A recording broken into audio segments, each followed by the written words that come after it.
നമുക്ക് ഈ ആയത്തിലേക്ക് ഇനി വരാം. ഇതിൽ എത്ര അക്ഷരങ്ങൾ എന്താ പറഞ്ഞേ? എത്ര അക്ഷരങ്ങൾ പറഞ്ഞു? 4 ആയത്തുകൾ. അക്ഷരങ്ങൾ എത്ര പറഞ്ഞോ? കഴിഞ്ഞ ആഴ്ച പറഞ്ഞില്ല? നമ്മൾ അക്ഷരങ്ങൾ പറയുന്നതിൽ ചിലത് ആയത്തുകൾ, അതേപോലെ തന്നെ അതിലുള്ള പദങ്ങൾ, ഇങ്ങനെയൊക്കെ എണ്ണിയിട്ടുണ്ട്.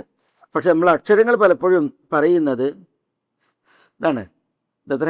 2210 110 ഫൈനി വാഷറ 2110 ഹർഫുകളാണ് സൂറത്തുൽ ലുഖ്മാനിൽ എന്നാണ്. ഇങ്ങനെ ഈ ഹർഫുകളെ മാത്രം നമ്മൾ എണ്ണണത് എന്തിനാ? ഒരു ഹർഫ് ഓതിയാൽ എത്ര കൂലിയാ? 10 കൂലിയല്ലേ? ആ പിന്നെ കാര്യം മനസ്സിലാക്കാനാണ്. നമ്മൾ സൂറത്തുൽ ലുഖ്മാൻ ആദ്യാന്തം ഓതുമ്പോൾ നമ്മൾ വിശുദ്ധ ഖുർആനിൽ നിന്ന് 2110 ഹർഫുകളാണ് ഓതുന്നത്. അപ്പോൾ നമുക്ക് അതിന് എത്ര കൂലി ഉണ്ടാകും? വൽ ഹസനത്തു ബി അശ്രി അംസാലിഹ എന്നാണ്. അപ്പോൾ പിന്നെ നമുക്ക് എത്ര കൂലി കിട്ടും? 21,100 ഹസനത്ത് നമുക്ക് നേടാനാകും. സൂറത്തുൽ ലുഖ്മാൻ നമ്മൾ ഓതിയിട്ടുണ്ടെങ്കിൽ 4 പേജേ ഉള്ളൂ. 4 പേജേ ഉള്ളൂ.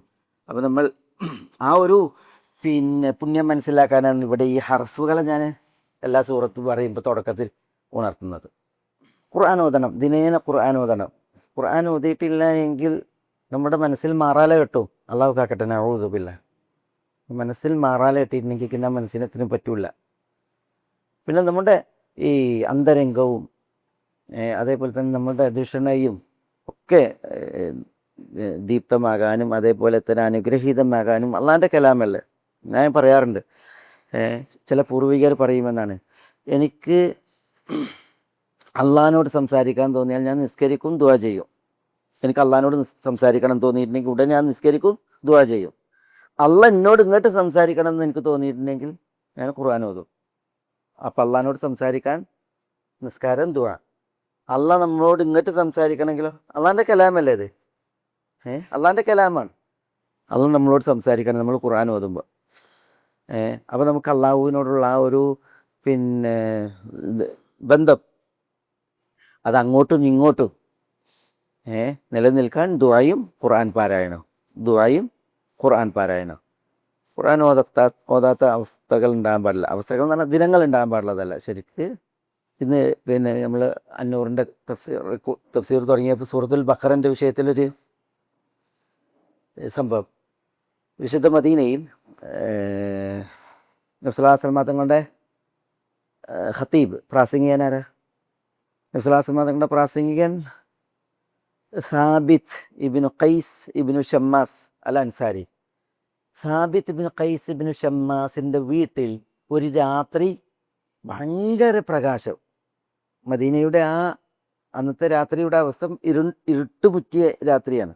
പക്ഷേ ഈ സാബിത്ത് എന്നവരുടെ വീട്ടിൽ പ്രകാശം, തസ്ഹറു മസാബീഹ് എന്നാണ്, ദീപാലങ്കൃതമായിട്ട് വെട്ടം. അപ്പോൾ റസൂലുള്ളാഹി സ്വല്ലല്ലാഹു അലൈഹി വസല്ലം അതങ്ങോട്ട് പറയാണ്, അലാ തറ ബൈത അല്ലെങ്കിൽ ദാറ സാബിത്ത് ഇബ്നു ഖൈസ് പറയാണ്, നിങ്ങൾ അദ്ദേഹത്തിൻ്റെ വീട് കാണുന്നില്ലേ പറയാണ്, അവിടെ വെളിച്ചം കണ്ടപ്പോൾ. അപ്പോൾ റസൂലുള്ളാഹി സ്വല്ലല്ലാഹു അലൈഹി വസല്ലം തങ്ങൾ പറയണേ, ലഅല്ലഹു ഖറഅ സൂറത്തുൽ ബഖറ. എന്താ ലഅല്ലഹു ഖറഅ സൂറത്തുൽ ബഖറ? അദ്ദേഹം സൂറത്തുൽ ബഖറ ഓതിയിട്ടുണ്ടാകും എന്ന് പറയുന്നു. അദ്ദേഹം അറിയണില്ല. നേരം വെളുത്തിട്ട് പിന്നെ ഇവർ സന്ധിക്കുകയാണ്. അപ്പോൾ സാബിത്തിനോട് ചോദിക്കാൻ, ഇന്നലെ നിങ്ങളെ വീട്ടിൽ ഇങ്ങനെ വെട്ടം പരന്നല്ലോ, എന്തേ? അപ്പോൾ പറയുന്നത് ഖറഅത്ത് സൂറത്തുൽ ബഖറ, ഞാൻ സൂറത്തുൽ ബഖറ പാരായണം ചെയ്തു എന്ന് പറയുന്നത്.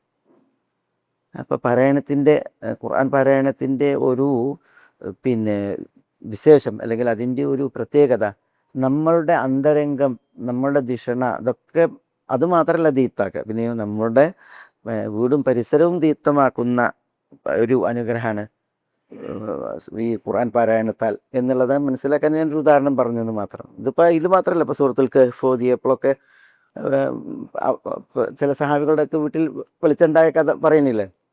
വീട്ടിൽ നിന്ന് ഓതേണ്ടത് വീട്ടിൽ നിന്ന് ഓതലാണ് ശ്രേഷ്ഠത. ഏതായാലും പള്ളിയിൽ നിന്ന് ഓതേണ്ടത് പള്ളിയിൽ നിന്ന് ഓതലാണ് ശ്രേഷ്ഠത. ഇപ്പോൾ നമ്മൾ ഉറങ്ങാൻ കിടക്കുമ്പോൾ ഓതണ്ടേ?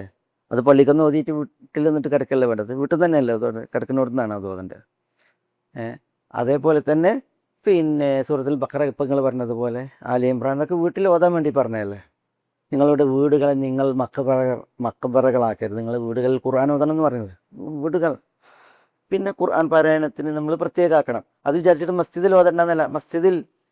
മസ്ജിദിന് എന്തിനാ ഉണ്ടാക്കി? റസൂലുള്ളാഹി സ്വല്ലല്ലാഹു അലൈഹി വസല്ലം തങ്ങൾ പള്ളിയിൽ മൂത്രമൊഴിച്ച ആ സഹാബിൻ്റെ വിഷയത്തിൽ പറഞ്ഞില്ലേ, ഒരുത്തൻ വന്നിട്ട് ഒരാൾ വന്നിട്ട് ഒരു അറാബി വന്നിട്ട് പള്ളിയിൽ നിന്ന് മൂത്രമൊഴിച്ചു. അങ്ങനെ പിന്നെ സ്വല്ലല്ലാഹു അലൈഹി വസല്ലം തങ്ങൾ പിന്നെ അയാളോട് ഉപദേശിച്ചതിൽ കാണാം, ഇന്ന ഹദിഹിൽ മസാജിദ്, മസ്ജിദുകൾ എന്ന് പറഞ്ഞെങ്കിൽ ലാ തസ്ലുഹു ലിശൈഇൻ മിൻ അദന്നാസ്, ജനങ്ങളുടെ വേസ്റ്റ് എറിയാനുള്ള സ്ഥലമല്ല, മൂത്രിക്കാൻ കാഷ്ടിക്കാൻ വേസ്റ്റ് ഇടാനുള്ള സ്ഥലമല്ല. മസ്ജിദുകൾ എന്ന് പറഞ്ഞെങ്കിൽ ഖുർആൻ വലി സല, നിസ്കരിക്കാൻ, ദിക്ർ എടുക്കാൻ, ഖുർആൻ പാരായണം, അതിനുള്ള സ്ഥലമാണ് എന്ന് പറഞ്ഞത്. അപ്പം മസ്ജിദിൽ ഖുർആൻ പാരായണം ഉണ്ട്, ബൈത്തുൽ മൻസിലും ഖുർആൻ പാരായണം ഉണ്ട്. എന്തായാലും നമ്മൾ ഖുർആൻ പാരായണത്തിൽ ശ്രദ്ധ വേണം എന്നുള്ളതാണ് ഞാൻ ഈ തുടക്കത്തിൽ പറയുന്നത്.